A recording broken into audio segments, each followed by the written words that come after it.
Hey, Rabbi, Yes. just out of curiosity, was there any discussions from the rabbis about the conversos who lived in Venice versus the open Jews who had to live in the ghettos? There's been lots of discussions, not just about those conversos, but about conversos in general in many different places and many different situations. Right. Because I remember last Friday you talked about the Pharisees putting too much emphasis on looking too pious. That wouldn't fall in that category, would it? Of living in a ghetto. No, but I mean, if they try to be conversos, they would have had a much better life, right? And Well, it's yes, but I mean, in general, that's not looking more pious. To be a one of the anosim would be to be openly Christian but secretly Jewish. That's not really a No, I mean being openly Jewish would be when you could, to some extent, try to avoid persecution by. well, it depends on whether you consider living in the ghetto to be persecution or not, which I think most of the Jews at the time did. Just as if I were to tell you, you can, continue to be a lawyer, but you have to live in a ghetto. If you don't want to be a lawyer, or rather, if you don't want to live in the ghetto, then you have to be something else. And then you would think, well, I can live outside, but then I could secretly be a lawyer. Right? That's not an easy situation. My understanding, the conversos weren't that secret a lot of the time. It ebbed and flowed depending upon the authorities of any given area and any given time zone. So sometimes there would be crackdowns, sometimes there would be leniency, but it was never just a simple, oh sure, this is no problem. We can just, act completely openly as Jews. That was always not allowed.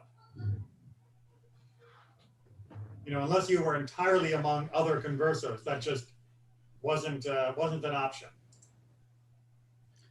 Yeah, and that's why it was so obvious, though, because there was a converso community. If they actually converted, wouldn't they have assimilated? Well, no, because they didn't want to, and because the other Catholics were often suspicious of the conversos.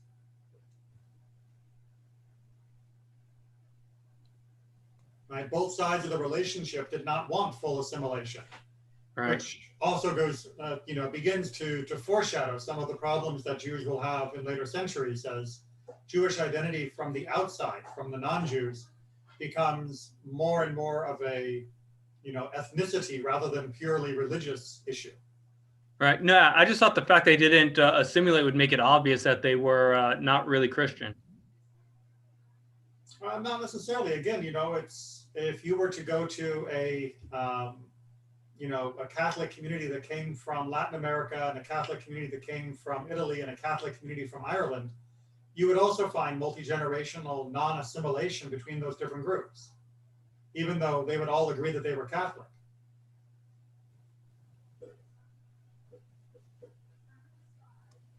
All right, that's our 7:05 mark, given our usual buffer, our little pre-game conversation with me and Aaron. But let's go ahead and get down to Mishnah Sotah. Well, we will continue our discussion and analysis of different relationships and how this can be handled. So by my notes, we are picking up with chapter 3, Mishnah 6, and we are continuing our discussion of the particulars of the ceremony and sacrifices that were done during the course of the Sotah ritual. Excuse me. If her meal offering became defiled before it was sanctified in the ministering vessel, meaning they've brought it in that the Egyptian basket, that rough basket, and before it can be transferred into the official sanctified vessel, something happens to it. I don't know, a dead person falls on it, whatever you want to. Just imagine your worst case scenario. It becomes ritually impure before it is transferred. Behold, it is like all meal offerings, meaning of other meal offerings that are also defiled as such, and it can be redeemed, right? So in general, you've designated something for an offering. It's on its way to the altar, to Jerusalem, wherever it is. It becomes defiled.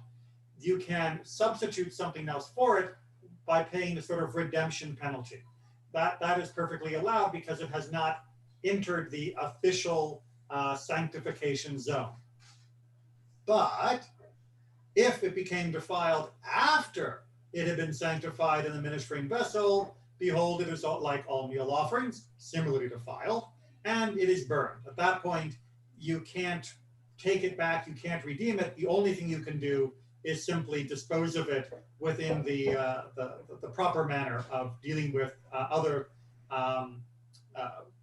things that have become desanctified. So in this particular case, we now have an issue where what the woman says can in effect desanctify the offering that was being prepared. Because remember, whether she is willing to go through it or not is going to come up to a last minute decision. These are the ones then whose meal offerings are burned, meaning that it has reached a point where the only thing we can do with it is dispose of it. She who says, I am defiled to you, right? Meaning she admits that she has had this affair, and, meaning a different case, and when witnesses came and testified that she had been defiled, people actually say not that we saw her secluded, but we actually saw her engaged in the affair. Or she who says, I refuse to drink, or she whose husband refuses to let her drink, the one who says, you know what, we're not doing this, and she whose husband had relations with her on the journey, meaning to Jerusalem. And likewise, the meal offering of all women married to priests are burned. I'll come back to that last one because it's a kind of special case, but I see Aaron's hand up, so let's deal with what I imagine is not dealing with the last sentence. Yeah, Rabbi, when they say redeemed, are you essentially buying the sanctified stuff from yourself? You are buying it back from God, more literally. Yeah. Meaning it's been dedicated as holy, and therefore it belongs to God in the most literal sense. I mean, obviously everything belongs to God ultimately, but this particular thing which has been designated is no longer fit for divine use, for sacrifice. So you need to redeem it. You need to take it back. But in doing so, there's usually a penalty of a percentage value of whatever it is you're redeeming. Is it 20%? Usually, yes. Or a fifth, as they like to refer to it, if you're less comfortable with decimals. Okay, now. The mincha offering, so the bottom line is when she's guilty. No. This is the mincha offering that happens just to do the ritual. We have not established whether she is guilty yet or not. Oh, so that's the mincha of the mincha offering before everything. Right, during the testing procedure. Right, this is the sacrifice that accompanies the drinking. It doesn't have any bearing on her guilt or innocence. If she is coming for this, then she brings the sacrifice as well, or more specifically, the husband brings the sacrifice, although we'll talk about that in a bit more in a second. Now, the meal offerings of all the women married to priests, right, all of them are burned, because in general, you may remember, is that in general what would happen is they would scoop off a top measure of the offering, and that would be incinerated on the altar. But the remainder of that meal, that grain, would go for food for the priests. But in this particular case, because the offering is associated with infidelity, and the infidelity is connected to her husband, and her husband happens to be a Kohen, it would not be appropriate for that to go back into the general pool of food of the Kohanim. It would be, inappropriate for that to happen. So instead, all of that meal offering for her is instead burned. All right, let's move down then to Mishnah 7, which is going to have more to do with priests and non-priests. And we'll see there's some interesting little distinctions between these two. But Rabbi, there's something like I still have difficulties closing the issue. Yes. If you say that this mincha offering happened before, okay, any decision that she's guilty, okay, Right.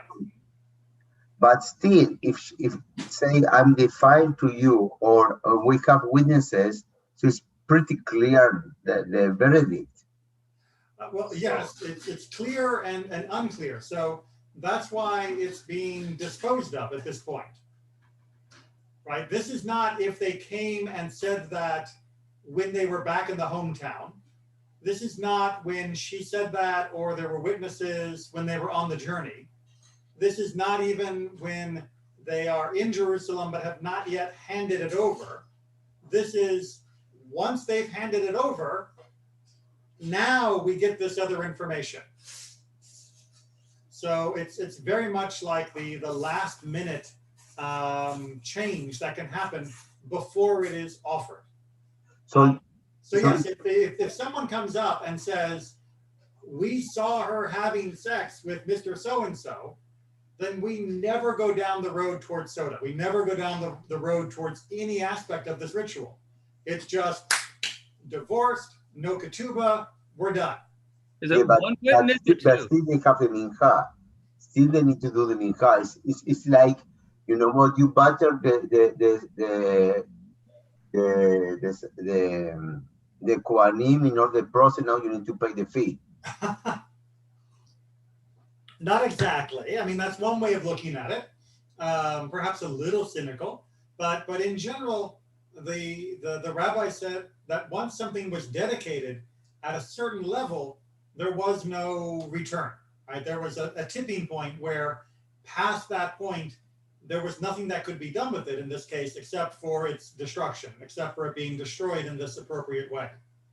And that's why, of course, as we saw in the earlier chapters, they really try to encourage a full confession or, a decision about whether or not to go through with this much, much earlier to this. It is interesting to note that, we still have this either stubborn refusal to admit before it comes to this last minute, or the stubborn refusal to drag his wife there before he then decides not to go through with it at the end. Apparently, it's not only in our modern day that people can be stubborn and against their own self-interest up to the last minute, or sometimes even beyond it, as we'll see from once the test actually kicks in. But the rabbis had to deal with what happens if they stop being stubborn at the last second. Rabbi, is it one witness that has to come forward or two witnesses? So for actual, just a second, someone else needs to get in. Just making sure that worked. Okay. So for the actual defilement, saying that she actually had intercourse, it's a bit of an argument, but generally it's coming down to two. And certainly if it's actually going to be witnesses that are condemning her and her lover to a death sentence, then it definitely needs to be two. Right. No, I meant to avoid the salty waters. It's one. It's two. Still two. Right. To say that she actually had sex, yes. To say that she was secluded, the general opinion was that we could end up with just one.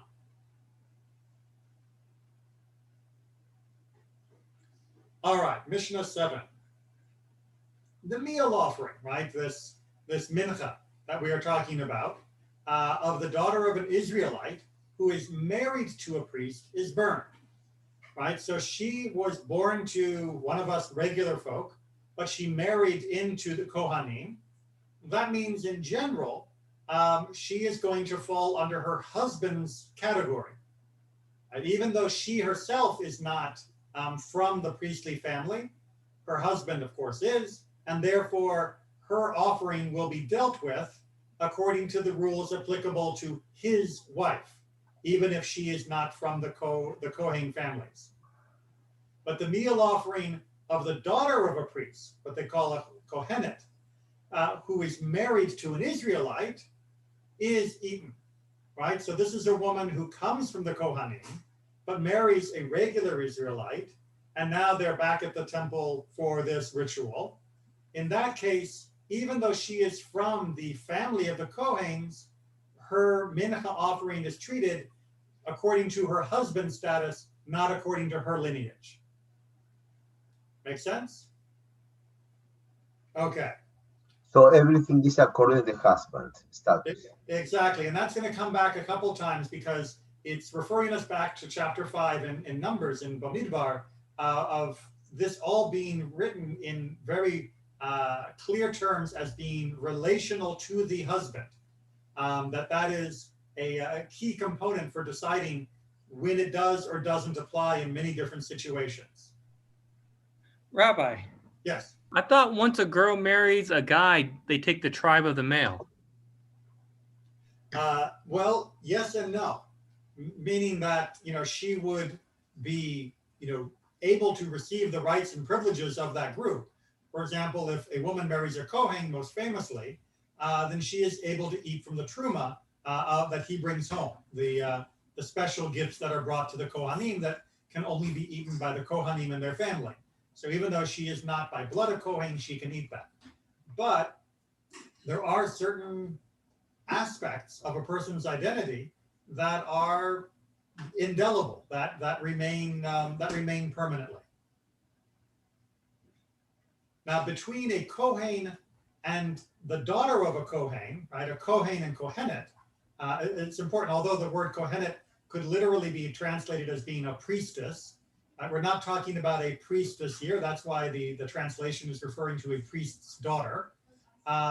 There are also other differences, right? So what differences are there in the law and halakha between a priest and a priest's daughter, between two kids from the same Kohen parent, same Kohen dad? The meal offering of a priest's daughter is eaten, but the meal offering of a priest is not eaten, right? So her meal offering does get consumed, his meal offering does not. Similarly, a priest's daughter may become deconsecrated. A priest does not become deconsecrated. All right, so what we're talking about here, this mitchalel and mitchalelet, is if somebody is a Kohen and they do something that is in violation of the Kohen rules, then the Kohen actually loses, the Kohen man loses his status as a Kohen temporarily. In most classes, for example, he marries a divorcee, or he marries a convert in the ancient world. He would then lose his Kohanic status. Continuing. However, so if she died or he divorced her and go back, he can be back a Kohen. That's what this Mishnah is reminding us, exactly. That his status will revert to being a normal status if he stops the relationship that is causing the problem. Whereas a Kohenet, once she is out, she's out, right? Once she has violated her status as the daughter of a Kohen, she does not get these special privileges of being a daughter of a Kohen again, even if she fixes the issue, right? So his status is temporarily removed, her status is permanently removed. You know what? There's a problem with this. No, I'm telling you what is the problem that I see with that. Because we have an incongruency. I was expecting the opposite. Why? Because the male Kohen has the education. He knows the law. The female, in theory, they didn't provide them so much education. Therefore, the male knows exactly the laws of the Quanut, to whom to marry, and all the details, not the female. The female can make a mistake. So because lack of education, therefore, I could see that you can have a teaching moment and remove temporary. However, the male should be permanently because you know what you're supposed to do. You receive the education because you are the teacher to the Am Israel. The Kohanim supposed to teach the people, so they know exactly. So that's the problem I have with this. That should be exactly the opposite. So if you are considering this as being a punishment, then I absolutely understand where you're coming from. But the sages were not interpreting this as a punishment, but merely a description of their status. That a Kohen is a Kohen is a Kohen. Sometimes he is allowed to perform his duties, sometimes he is not. But his status is a permanent feature of his identity by birth. Whereas the daughter of a Kohen has inherited a temporary status, which can be shed because it is not transmitted to her children. If she marries a regular Israelite, she basically loses it. And that means that it is not essential to her. And what is not essential can therefore be lost.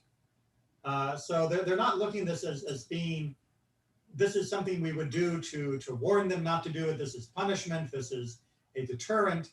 This is just what it is. The rabbis very often felt that most of what they were doing was purely descriptive rather than proscriptive. That's not always true, and sometimes they may have been a little bit of a mixture on that, and maybe not always even as clear in which direction they were going. But in a case like this, they really felt that they were simply interpreting the status as they read it from the text. We can argue of whether or not they were being strict constructionists or not, to use more modern lingo, originalists. But that really is what they felt they were doing in cases like this. Mm. Yeah, I like your interpretation of identity. I didn't think about that perspective about the identity. That's why it's permanent. When the female, when married, lose the Kohanit part. So that's why it's more loose. And that's, in our modern Jewish life, that is, we don't focus on these other identifying features as much because obviously the role of being a Kohen is much reduced in the modern world. And certainly the role of being a Kohenet, a Bat Kohen, is even less. And to be also fair, in most modern Jewish communities, the yichus of a family, the lineage of the family is not quite as meticulously observed as it might have been at one time. So the identity of the family and its relationship to its past events doesn't come to mind as being a primary value or primary consideration. But that was something that was very, very important in the ancient world. Something that is still applicable today, we now see in the next section, a priest's daughter may defile herself for the dead, meaning if there was somebody who has died, she can go to the funeral, go to the cemetery, take care of the body, even if there are other people who might do it.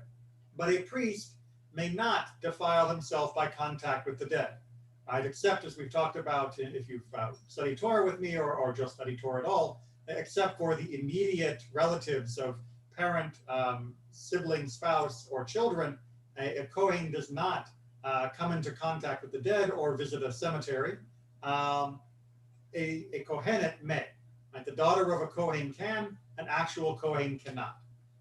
Again, that's because he is the one that is specifically told not to in the Torah, and we could even deduce a little bit because he has duties vis-a-vis the temple service, which means he is more often in need of having his ritual purity protected. And similarly, a priest's daughter, a priest eats of the most holy things, right? Kodshei Kodashim. These are the things that could only be eaten within the temple precinct itself. Not just that you had to be pure to eat them, but you had to eat them in that place too. But a priest's daughter, this Kohenet, may not eat of the most holy things. Right? She can eat truma, but she does not get to eat from the Kodshei Kodashim, the holiest holy things.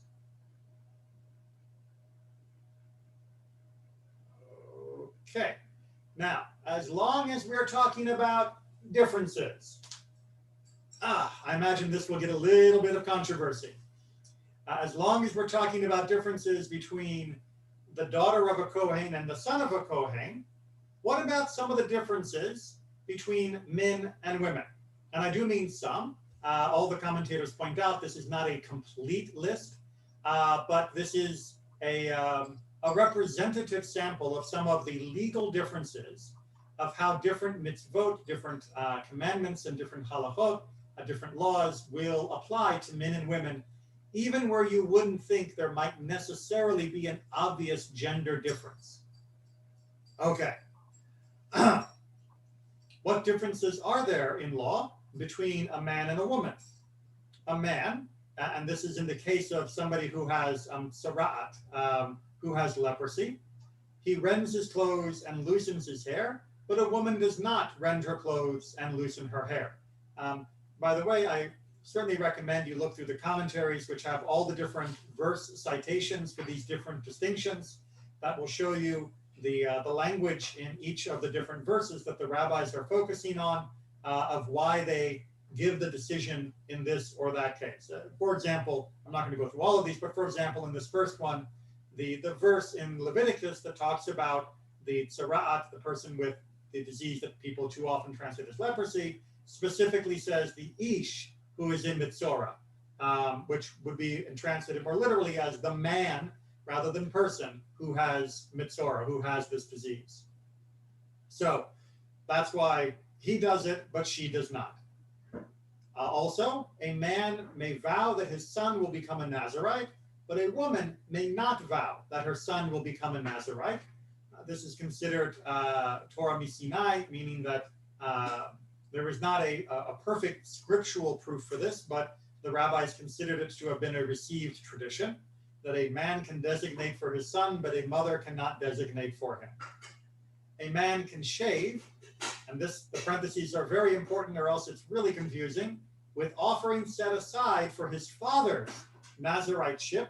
I think that the Nazirut is easier to say than Naziriteship, but a woman cannot shave with the offering set aside for her father's Naziriteship. So the case here is the father was a Nazir, so was the son, so was the daughter. The father dies before his period of Naziriteship, Nazirut, finishes.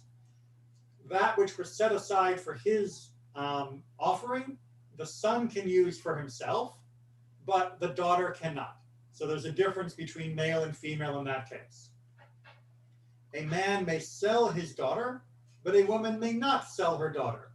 In the book of Shemot and Exodus, it talks about cases of dire need where a man will have to sell his daughter to be a servant for someone else.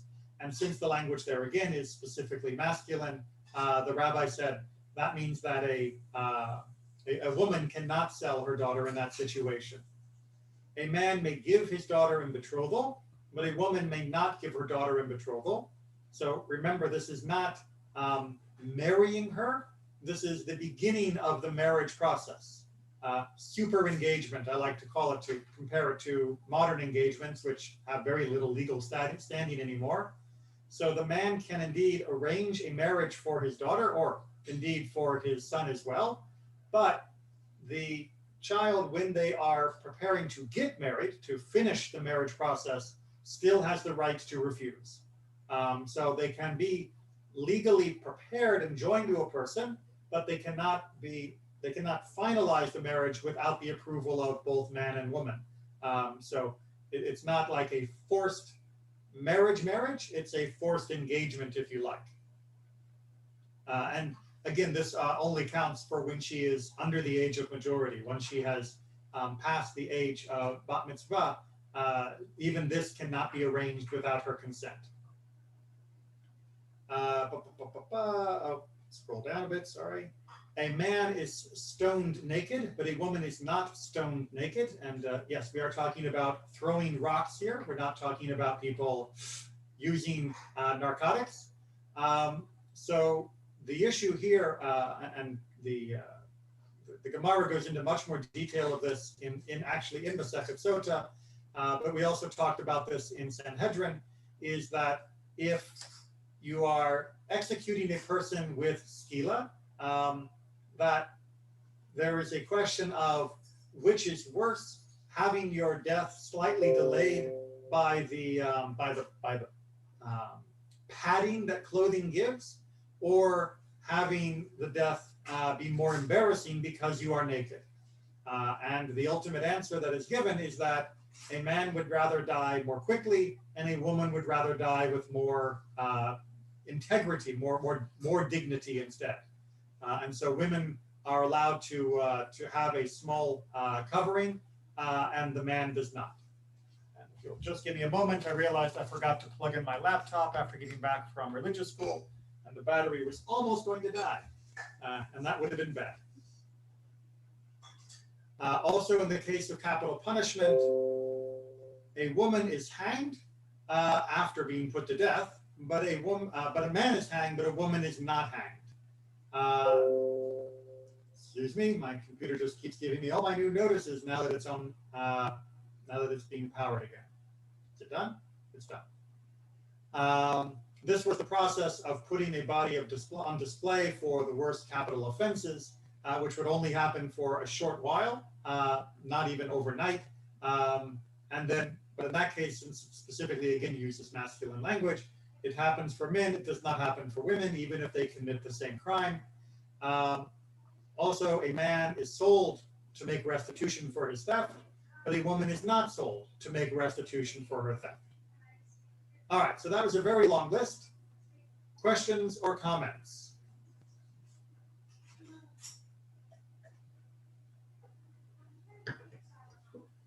Do we all think that's fair? I think that it's nice the gesture for the females about the also when you are dying or the dignity aspect. I really like it. As a dad of two daughters, I really like this touch.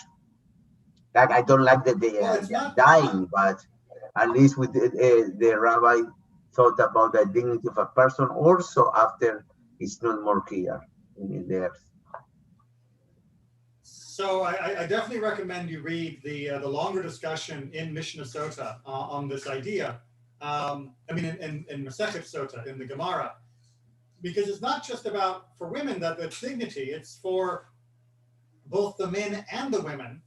They are trying to choose the easiest death, and they are arguing about what is easier for one or the other, but they are not being vindictive for those that have earned capital punishment. And remember, to get capital punishment in the Jewish system, the bar is very high.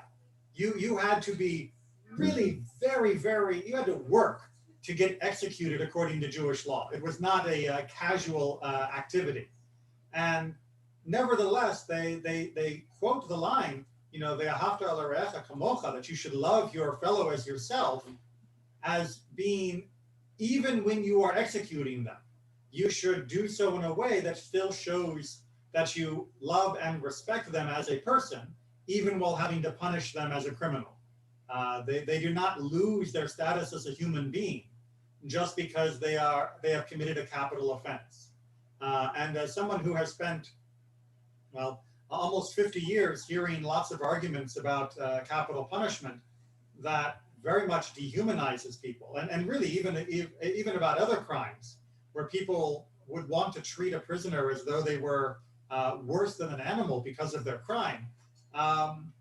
That is not the way Judaism approaches this. I know the talk of hanging a body or stoning a person to death and all the other forms of capital punishment, or even flogging, can sound horrible and barbaric to modern ears, but the attitude was much more humane, even if the forms of execution seemed more cruel to us. And the way that people were being told to still both look upon them as a human and to even be willing to forgive them while still executing them, if they were willing to do tshuva, puts a very different spin on what capital punishment can be in a society.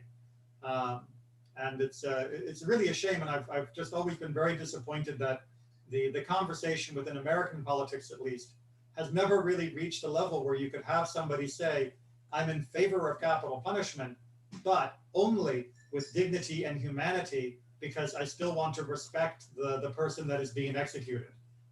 That never seems to be a position that is being advanced by anyone that I've seen in the national conversation. What if we are talking about modern capital punishment? Okay, I know it's not the topic, but if you already opened that Pandora box, I have a question, Rabbi, because Ilana, you know that Ilana is taking the class of debate class, okay? Right, right, and she took civics last year, right? Yeah, no, but she's taking the debate class now, and right. She gives an argument that, and I don't know what is the logic of the counter argument.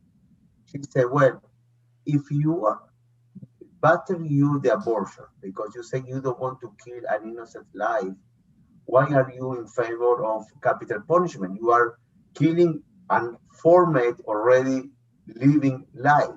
So how can you have two different speech that not an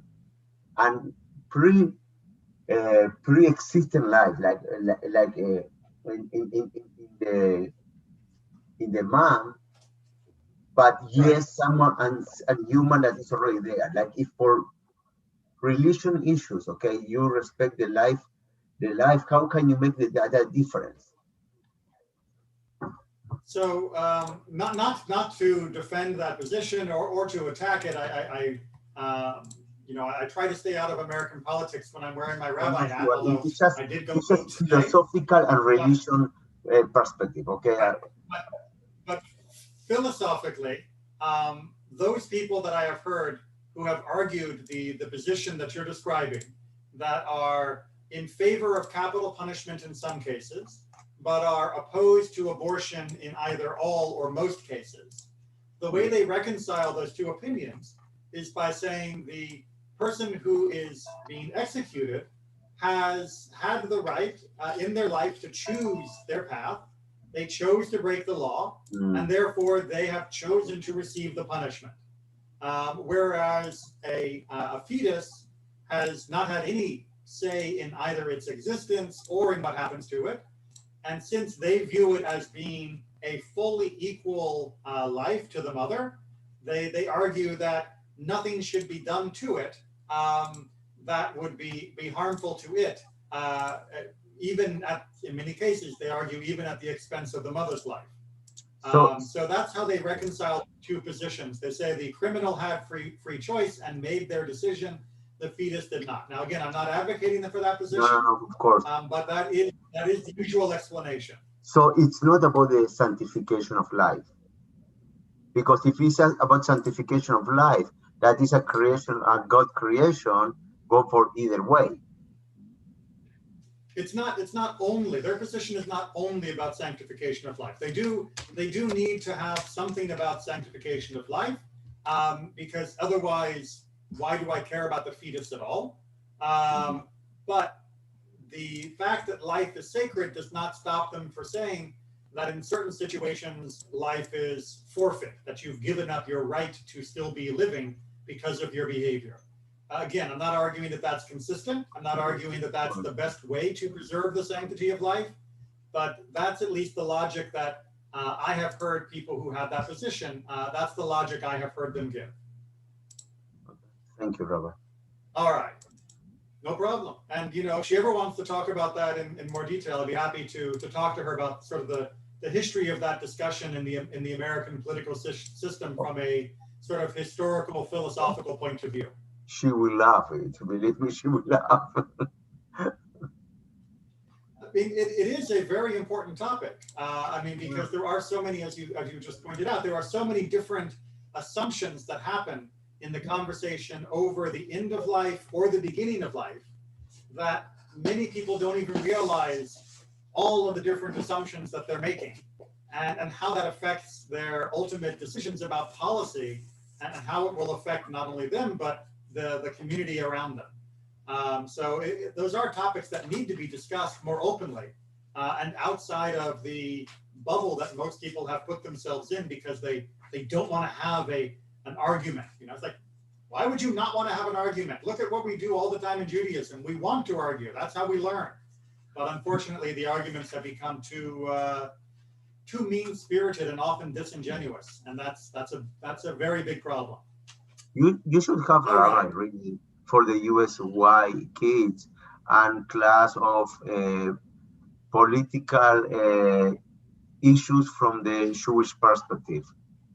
I did a few years ago, but that was before Ilana would have been a candidate. Yeah. So, but you're right. It's probably time to do another round. Mm-hmm. Yeah. All right. Mishnah Sotah, chapter 4, Mishnah 1.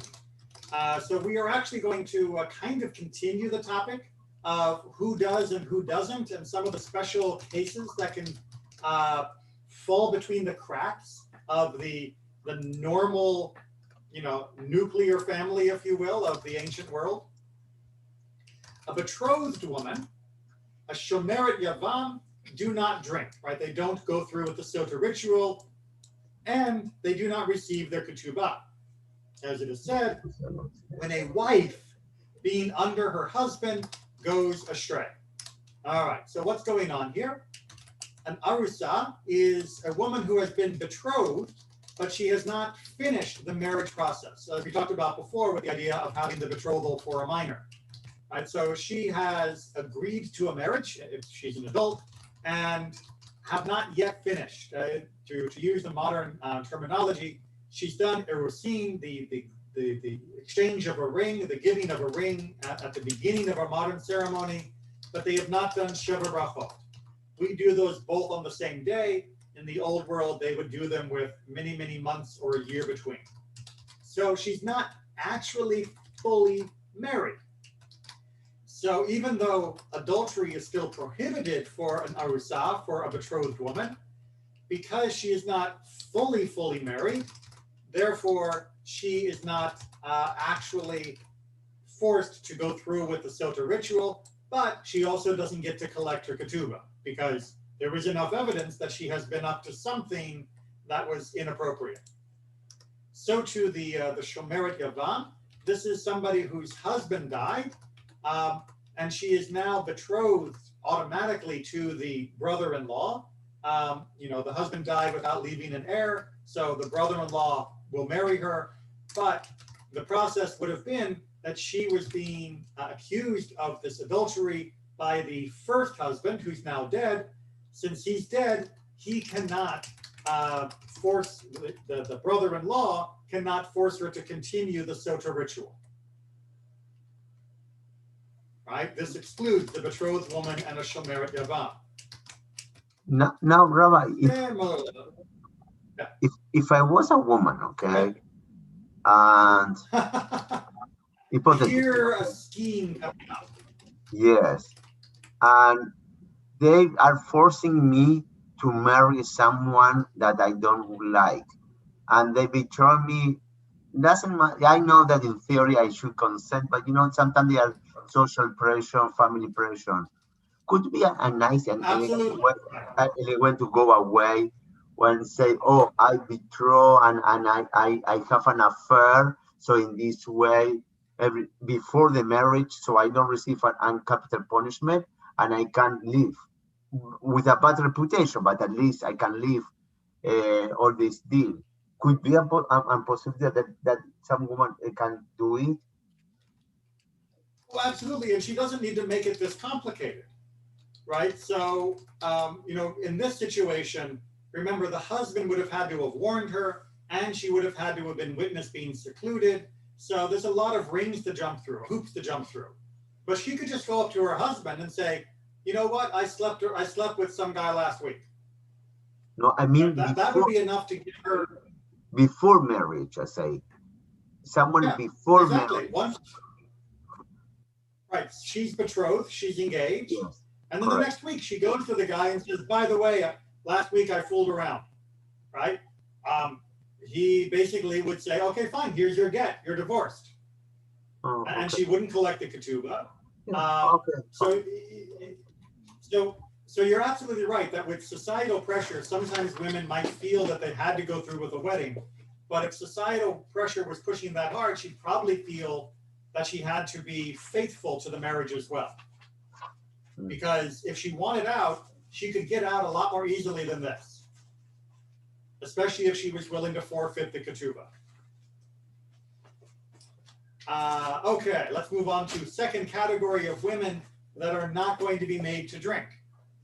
A widow who had married a high priest, a divorced woman or a chalutza who had married an ordinary priest, a mamzeret or natina who had married an Israelite, and the daughter of an Israelite who had married a mamzer or natin do not drink and do not receive their ketubah.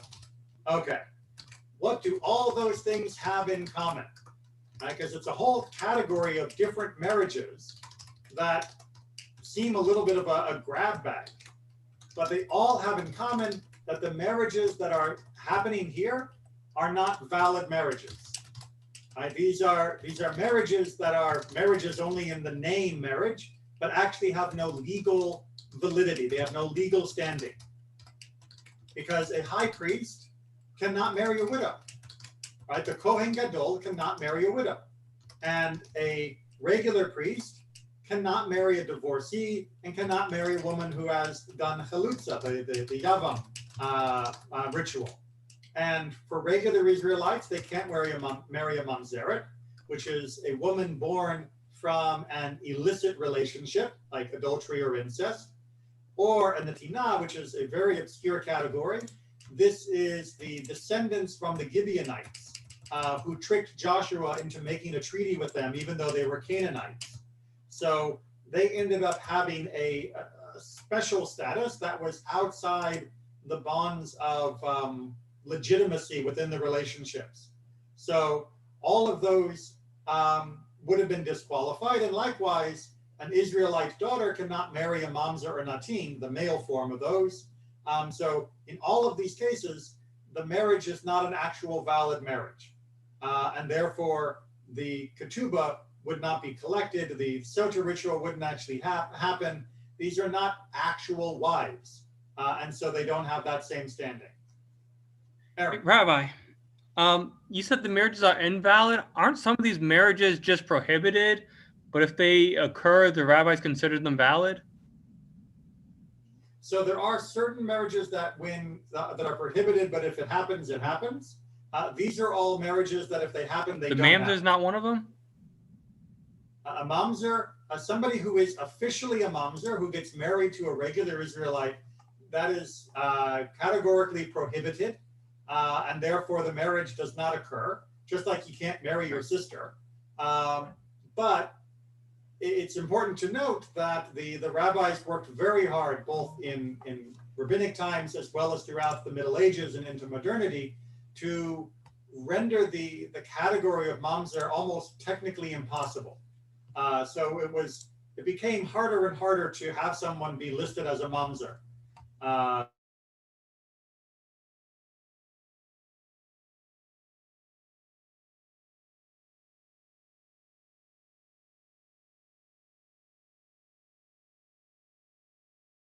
Undenied and clearly established mamzer, their marriage to a standard Israelite is not considered valid.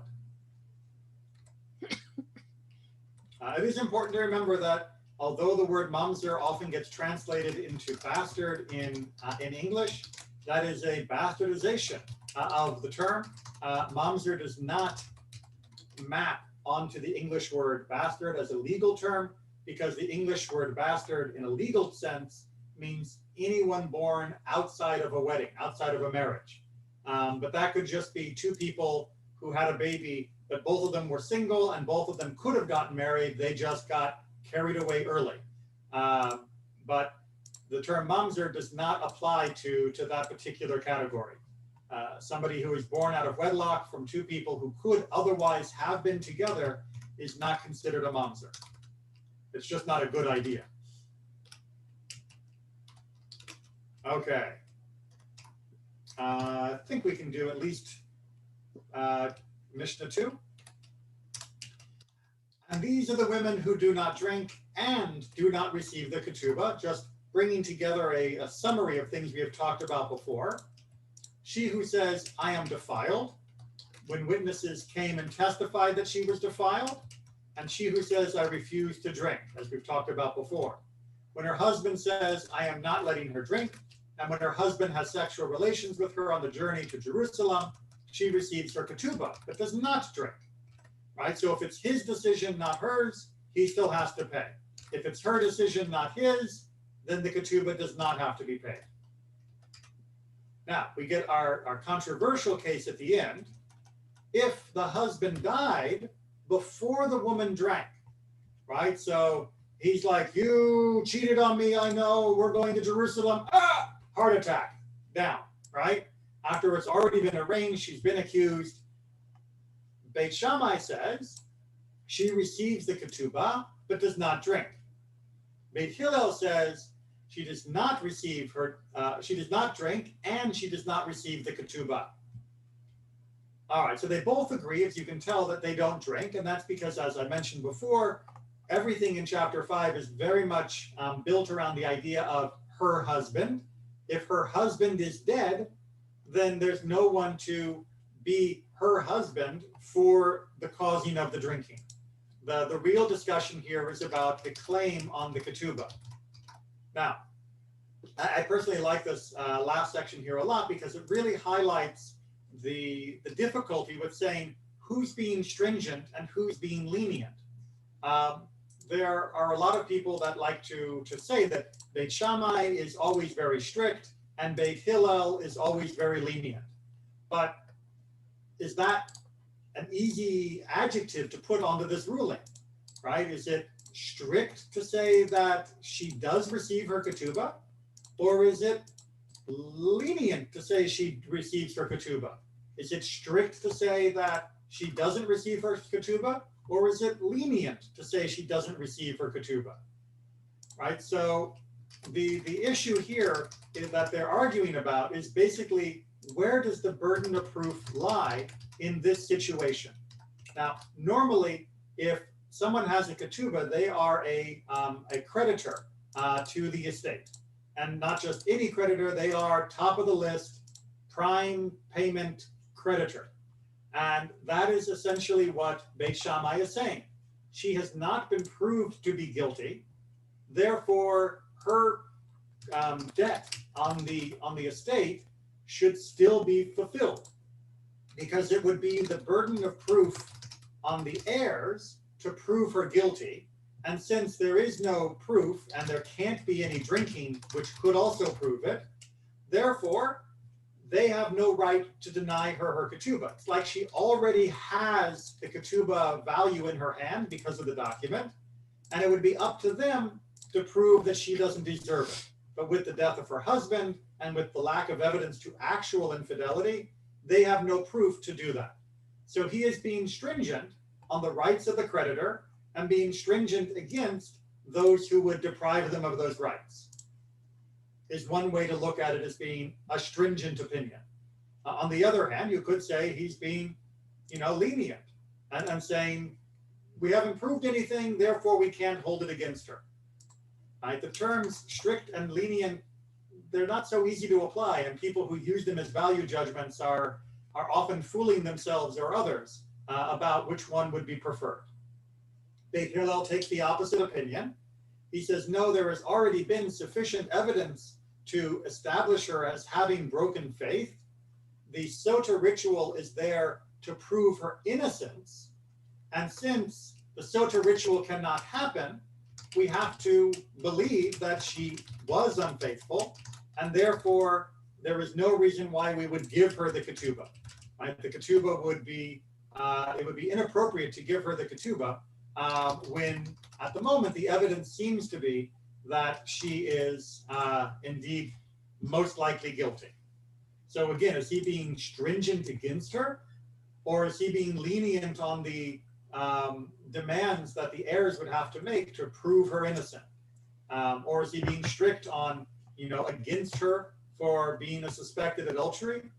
Or is he being strict on just once you've disqualified yourself as a creditor, you need to prove that you have the right to take property away from the otherwise rightful heirs. Everyone get I that? thought that, yes. I don't know. Well, it's not like a big difference, but I agree more with Bet Shammai in this because You I think usually that, do, I've noticed. I don't know. No, but in this case, look, I think that if someone accuses you, okay, the burden is for the person that is accusing you. So it's true that the ceremony is to clean their name, but the husband was accusing her. Now, he need to prove that. Until he cannot prove it, she still is married, and she still needs to receive the ketubah. That's my logic. So Right. that's why I understand that with Benjamin, that because the husband passed away before the ceremony, so still is under suspicion. But well, I'm sorry, but she was lucky. Okay, no That's one demonstrated the opposite. She was lucky because she got to have her affair and she got away with it because her husband died. Yay! Right. So, And she but can now marry with a lover. yeah. And perfect soap opera. Would anybody like to guess at what the logic would be against that position? Of what Hillel or Beit Hillel rather would be saying as why that would not apply in this case? Because you're right that generally speaking, you're innocent until proven guilty under Jewish law. This isn't about innocence. It's about a monetary claim, and who's asked for the money has the burden. So it's at core a monetary claim when we talk about the ketubah, but why would we ever think that her claim had been disqualified? Isn't there the argument that she has to bring proof since she's the one asking for the money? Well, no, because she's not asking for the money. She has the what's the right? I'm trying to think of The debt document. The contract. She's got the debt partner, right? She technically already owns part of the estate. That's what the ketubah is, right? She's not claiming it in the sense that she is asking them to acknowledge her claim.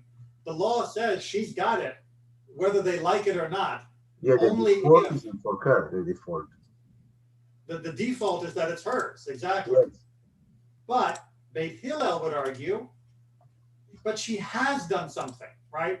No, we don't have proof of actual infidelity. If we did, we wouldn't be going to Jerusalem. But we do have proof that he warned her, and we do have proof of her seclusion, right? So that is sufficient to believe that she has done something significant enough that this process is taking place, that she would be coming to Jerusalem, that we would be erasing God's name. We have already gone over a line that is beyond mere suspicion. Remember, that's what I began with way back in the first class, that this is not, even though some people read chapter 5 of Numbers like it, this is not just about a jealous husband. This is about an actual establishment of some elements of proof of wrongdoing. Now, we can argue about whether he has the right to tell her that or not. That's all a great question for modern relationships. And I'll again remind you that the Talmud says husbands shouldn't be doing this. They shouldn't be warning their wife, and they shouldn't be taking them to Jerusalem. But the fact remains that she has already tripped a wire of problem up to this point. And going to Jerusalem was really about clearing her name, not about establishing her guilt, according to Beit Hillel. And therefore, she has forfeited her claim until she can prove otherwise, that she has been a faithful wife, because she has been at least a little rebellious, if you want to use a loaded term. She has definitely done something that was wrong, even if it wasn't full infidelity that we can prove yet. And therefore, it's on her to prove that she was innocent. But unfortunately, the only way she could prove herself was innocent was the Sotah ritual, and that is now gone. So, no claim, says Beit Hillel. So, Rabbi, I have a question. Go ahead. Lacha goes by Hillel. Yes. So, Rabbi, if she's presumed guilty, what about if the guy she was secluded with was married too? is he presumed guilty as well, or can you only presume one of them guilty? So her presumptive lover would probably be considered guilty by the community, but there is no monetary penalty that is comparable to the loss of the ketubah. Right? Nobody is holding a debt document that would be contingent upon his faithfulness. Now, whether his wife is going to be happy with him, or whether his family will be happy with him if he's unmarried but fooling around with someone else's wife, that's a whole nother conversation about societal pressure. Whether anyone else will want to be with him is another issue. I thought she could. I thought if he committed adultery, she could divorce him and collect the ketubah. But in this case, she probably could not, right? So she would have to go to the court, and the court would have to decide whether or not to force him to divorce her. Right. So in this situation, at least legally speaking, one person's guilty of adultery, and the other person is not presumed guilty of adultery, even though. No. It's not about whether they're guilty of adultery or not guilty of adultery. Right. We are not establishing that she's guilty of adultery. We are establishing only at this point, with the warning and her violation of the warning and the witnessing of both, that she is guilty of incredibly bad judgment. And that level of bad judgment is sufficient to deprive her of her ketubah. Right? A woman can lose her ketubah for other reasons than just adultery. We talked about this when we went through ketubot, right? If a woman just says, I refuse to do any work in the house, right? I'm not going to work for our household. I'm not going to work in the fields. I'm not going to work in the kitchen. I'm not going to work in the business, whatever she says, I'm not lifting a finger for this household. Assuming that was not a stipulation of their marriage, the husband is within his rights to warn her and go through a court process to build evidence against her in this case. But if it is established that indeed she is doing that, then he is within her right to divorce her without paying a ketubah. So it's not only through infidelity that the ketubah can be lost. So we can't say she's proven as an adulteress. All we can say is she's proven to have been not a good wife at this point. The same if she refused to have children also is an position for divorce, correct? Yes, although we're going to talk about that a little bit more, because technically, he could choose to marry another woman and have children with them. The duty, the mitzvah, having just read this last week, the mitzvah of being fruitful and multiplying is technically the man's responsibility, not hers. A man who chooses not to have children at all is technically considered to be derelict in that mitzvah. But a woman who chooses not to is not considered to have violated that commandment. Yeah, that was the topic of Rabbi Alex Israel in their podcast. That's exactly the point. Yeah. All right, so we'll leave it here with chapter 4, Mishnah 2 being done, and we'll pick up with Mishnah 3. Thank you so much, Rabbi, for the shiur. Yashar koach. Thanks, Rabbi. Thank you, Rabbi. Take care, be well. Thank you. Keep studying. Thank you so Thank much. you. Bye. Bye. Bye-bye. You're welcome, everyone.